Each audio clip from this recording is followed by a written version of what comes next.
नमस्कार दोस्तों, हमारे चैनल में आज फिर से आपका स्वागत है। आज हम आपको बताएंगे वो कहानी जो लोग कहेंगे मिडिल क्लास और अमीर और गरीब। तो आज हम यही बताएंगे कि लोग पैसा अमीर के पास ज़्यादा है कि मिडिल क्लास क्या, किसके पास कितना पैसा है। तो इस चीज़ से हमें मतलब नहीं है, सिर्फ हमें इतना पता है कि अमीर होते हैं और गरीब होते हैं। बीच में मिडिल क्लास एक कहानी है फिजूल का कि हम मिडिल क्लास के हैं। कोई मिडिल क्लास नहीं होता है, एक अमीर और एक गरीब होता है। मानते आज चलिए सब कहने की बात है। आज हम आपको ये बताएंगे कि जैसे आपके पास कुछ पैसा है, मान लीजिए 1 लाख, 1.5 लाख, 50,000, 25,000, 20,000, 10,000, 100 रुपया, ठीक है। तो उसको आप अगर सोचते हैं कि हम सेविंग अकाउंट में रख दें तो हमको ब्याज मिलेगा और हमारा इसी से गुजारा हो जाएगा। तो देखिए, सेविंग में 2 से 3% इंटरेस्ट मिलता है, इसमें कुछ होने वाला नहीं है। और आज हम आपको मेन मुद्दा मेरा बताने का ये है कि पैसा इन्वेस्ट कहाँ करें और पैसे को डबल कैसे करें, पैसा को बढ़ाएं कैसे, पैसा को जमा कहाँ करें, पैसा लगाएं। लगाने का मतलब जुआ सट्टा नहीं बताऊंगा मैं, पैसा को ऐसी जगह लगाएं कि आप पैसा से पैसा कमा सकें, ठीक है। मैं आज यही बताऊंगा आपको। और पैसा मानिए आपके पास 10,000, 20,000, 50,000 है तो कैसे उसे लगाएं आप।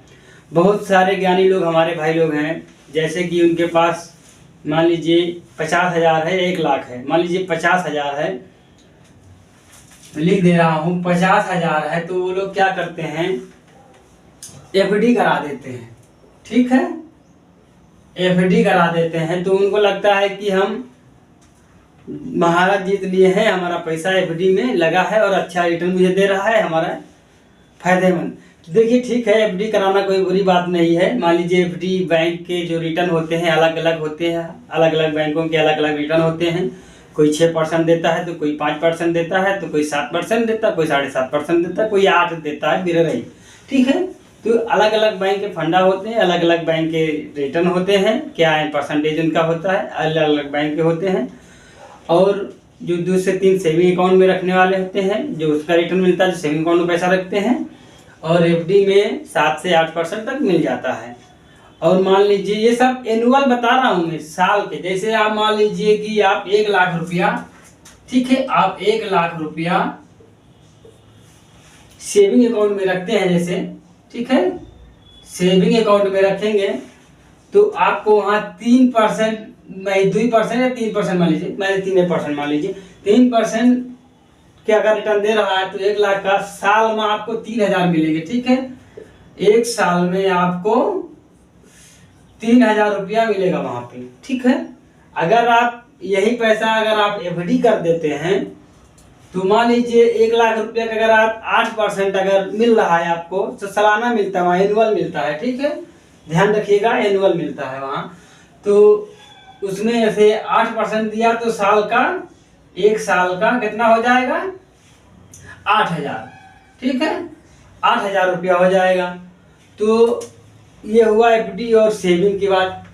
तो यहाँ हमको 1 साल का वेट भी करना पड़ा और 8%। लेकिन साथ में आप ये भी तो देखोगे कि हमारा साल दर साल महंगाई कितना बढ़ रहा है, 9 से 10% या 7 से 8% महंगाई बढ़ रहा है, ठीक है। लेकिन ये लिखौटी मतलब सरकारी रेट बता रहा हूँ कि 7 से 8% महंगाई बढ़ रहा है। लेकिन अगर ऐसे हम देखें, मार्केट में देखें या अपन समाज में देखें, तो हमें तो लगता है कि 10% के हिसाब से महंगाई बढ़ रही है। लेकिन जो इस पर लोग बताते हैं उनके हिसाब से मैं आपको बताता हूँ कि 7 से 8% महंगाई साल मतलब हर साल बढ़ता है, 7 से 8%, ठीक है। 7 से 8% महंगाई बढ़ता है। तो आपका जब महंगाई इतना बढ़ रहा है तो मान लीजिए अगर आपको साल में 1 लाख पर अगर आपको 8,000 रुपया मिला भी, चला 80,000 लिख दिया, चलिए ठीक है, 8,000, अगर 8,000 रुपया मिलता भी है तो उसका हम महंगाई से हमारा बराबर हो जाता है वो। अगर 8,000 रुपया हमें साल का 1 लाख में मिला रिटर्न, तो महंगाई नहीं दे के हमको बराबर कर देती है। मेरा पैसा 1 लाख ही है, जो सामान आज हम 1 लाख की ले पा रहे थे, 1 साल बाद ही वही उतने सामान में ले पाऊंगा 1,08,000 की भी। ताकि महंगाई हमारा वो सब बराबर ही कर देती है।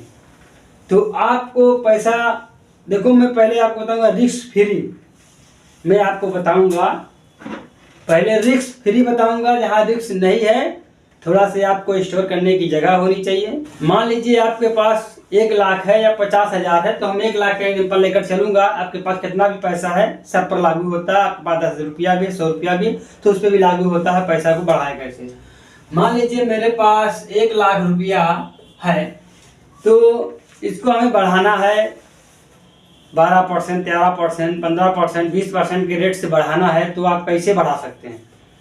आपके यहाँ लोकल मार्केट या आप किसानों में जो उपज होती है, जो उन्हीं का सीजन चलता है, जैसे आलू का सीजन, लहसुन का सीजन, हर एक चीज़ का सीजन होता है। अगर आप उस हिसाब से उसे स्टोर करते हैं, हम एग्जाम्पल में आज लूँगा लहसुन, जो हम सब लोग खाते हैं सब्जी में, दाल में तड़का लगा के और चटनी के साथ लहसुन, ठीक है, लहसुन है, इसका मैं एग्जाम्पल लूँगा। जैसे कि हमारे पास स्टोर करने की जगह भी है, आपको मैं ये नहीं कहूँगा सीधा 1 लाख का खरीद के स्टोर कर लीजिए ना, आपका 20,000 हो सकता है, 30,000 हो सकता है, आप उन्हें हिसाब से स्टोर कर लीजिए। मान लीजिए कि जब इसकी उपज होती है, जब इसका सीजन होता है, तो इसकी रेट 40 से 50 होता है, ठीक है, इतना तो रेट होता ही हुआ, 40 से 50, 60, अपने यहाँ लोकल में देख लीजिए कितना रेट है। फिर भी जब इसको आप स्टोर कर लेते हैं 2-3 महीने 4 महीना, इसको आप मान लीजिए खरीद लिए हैं 1 कुंटल 2 कुंटल खरीद लिए हैं, तो अगर इसको आप 2 महीना 3 महीना 4, मान लीजिए 6 महीना स्टोर करें, सीधी सी बात में 6 मंथ के लिए ना, क्योंकि 6 मंथ है, 6 मंथ स्टोर करें और उसके बाद इसको आप फिर सेल करें। जब इसका रेट 200, 250, 300 हो जाए, इसका रेट 6 महीना बाद ऑटोमेटिक रेट इसका भाग जाता है, रेट बढ़ जाता है। जहाँ 40 रुपया का था वहाँ ये 100 रुपया, 120 रुपया, 200, 250 रुपया, यानी लहसुन का रेट 250 रुपया, 300 रुपया तक भी जाता है। इसका रेट 250 से 300 रुपया तक भी जाता है, और हो सकता है ज़्यादा भी चला जाए, लेकिन आपको अपना मार्जिन देख के कि जैसे 200, 250 हो जाए, 50 रुपया खरीदा हुआ है तो 200, 250 में हो जाए तो उसे सेल कर दीजिएगा। तो ये कितना प्रॉफिट हुआ, 6 महीने में प्रॉफिट आप कर लोगे। आपके पास जो भी पैसा है सेविंग अकाउंट बना रखने से, पेपडी ना कराने से। और मैं बताएंगे इसके आगे थोड़ा से रिक्सी रहेगा, मतलब थोड़ा से रिक्सी रहेगा। रिक्सी का मतलब ये है, अगर आप इसी चीज़ का आपके पास स्टोर करने की जगह नहीं है, मान लीजिए आपके पास स्टोर करने की जगह नहीं है, बहुत सारे भाई लोगों के पास जगह नहीं होती है सामान खरीद के घर में स्टोर करने की, तो उन दोस्तों को मैं ये बता दूं कि वो लोग म्यूचुअल फंड के तहत शेयर मार्केट में जा सकते हैं। म्यूचुअल फंड में जाएं, डायरेक्ट शेयर मार्केट में ना जाएं, नॉलेज होएगा नहीं। अगर नॉलेज है आपके पास तो जा सकते हैं, कोई रोक टोक मेरा नहीं है। आप थोड़ा रिस्क अगर लेना चाहते हैं तो आप म्यूचुअल फंड की ओर जा सकते हैं, आप वहाँ पैसा अपना लगा सकते हैं। वहाँ भी पैसा आपके पास अगर 100 रुपया है तो 100 रुपया से भी आप लगा सकते हैं।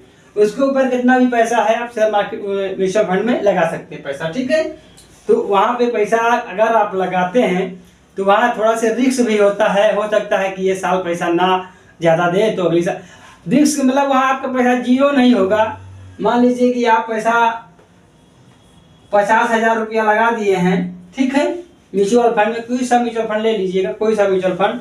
मान लीजिए कि आप 25 में लगाए हैं, ठीक है, 2025 में लगाए हैं और आपको 26 में लेना है पैसा को वापस, ठीक है, 26 में वापस लेना है। हो सकता है कि 1 साल में ज़्यादा रिटर्न ना दे, 5-6% का दे।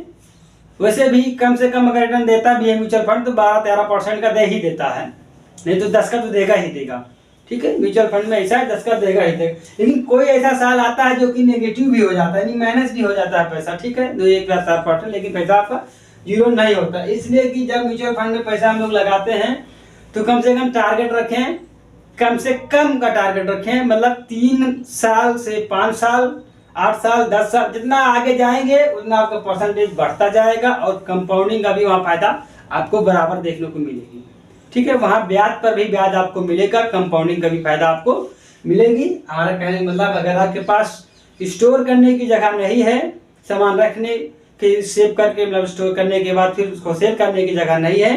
तो सीधी सी बात है, आपको बताएंगे कि आप इसको पैसा को आप म्यूचुअल फंड में लगा सकते हैं। 100 रुपया से भी आप लगा सकते हैं। आपके पास जितना पैसा है उस हिसाब से अपना रिस्क लेके ही पैसा लगा सकते हैं।